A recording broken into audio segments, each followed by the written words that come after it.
Dilip cook চ্যানেলে আপনাদের স্বাগতম।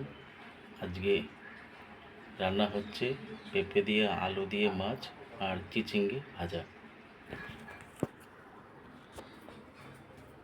মাছটা ভিজিয়ে রেখেছি, ফ্রিজে রাখা ছিল,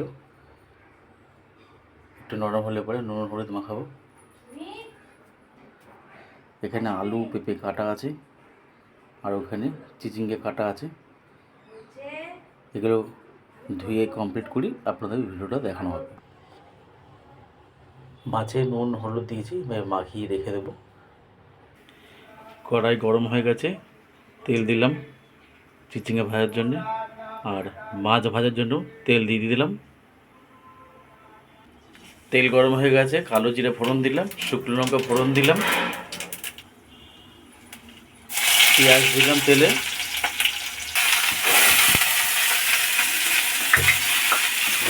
এবার নাড়াচাড়া করা হবে, এতে নাড়াচাড়া করে একটু নুন হলুদ দেওয়া হবে। এতে হলুদ দিলাম,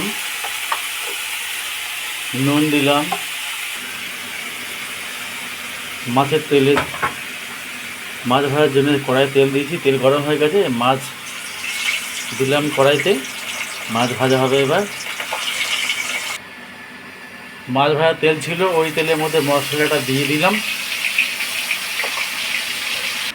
আদা বাটা দিলাম, মশলার মধ্যে ছিল গোটা জিরে, গোটা গোলমরিচ, একটু রসুন, পেঁয়াজ, টমেটো, একটু কাঁচা লঙ্কা। এগুলো আমাদের মশলার উপকরণ। এইবার হলুদ দিলাম, নুন দিলাম। এবার মশলাটা ভালো করে কষিয়ে নিয়ে আলু আর পেঁপেটা দেবো।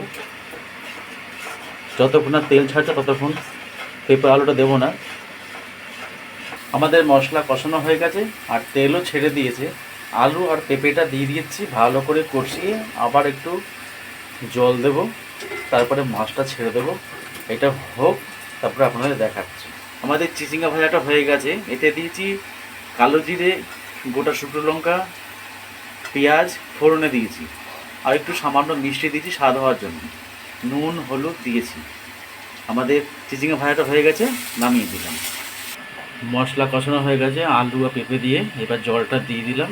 এবার এটা সিদ্ধ হোক কিছুক্ষণের জন্যে, তারপরে একটু মাছটা ছেড়ে দেবো, তারপরে আপনাদের দেখাবো ভিডিওটা। আমাদের মাছের তরকারি হয়ে গেছে, নামিয়ে নিলাম। এইভাবে মাছের তরকারি করে খাবেন, খুব ভালো লাগবে। আদা জিরে গোটা গোলমরিচ কাঁচা লঙ্কা দিয়ে রসুন টমেটো পেস্ট করেছি, আর পেঁপে আলু মাছ দিয়ে এভাবে করুন, খুব ভালো লাগবে। আর চিচিংয়ের মধ্যে কালো জিরে শুকনো লঙ্কা ফোড়ন দিয়েছি, পেঁয়াজ দিয়েছি, একটু নুন মিষ্টি হলুদ দিয়েছিলাম ওতে। এইভাবে করবেন, খুব ভালো লাগবে। লাইক শেয়ার কমেন্ট সাবস্ক্রাইব জানাবেন ভালো লাগলে। আজ এখানে রাখছি, নমস্কার।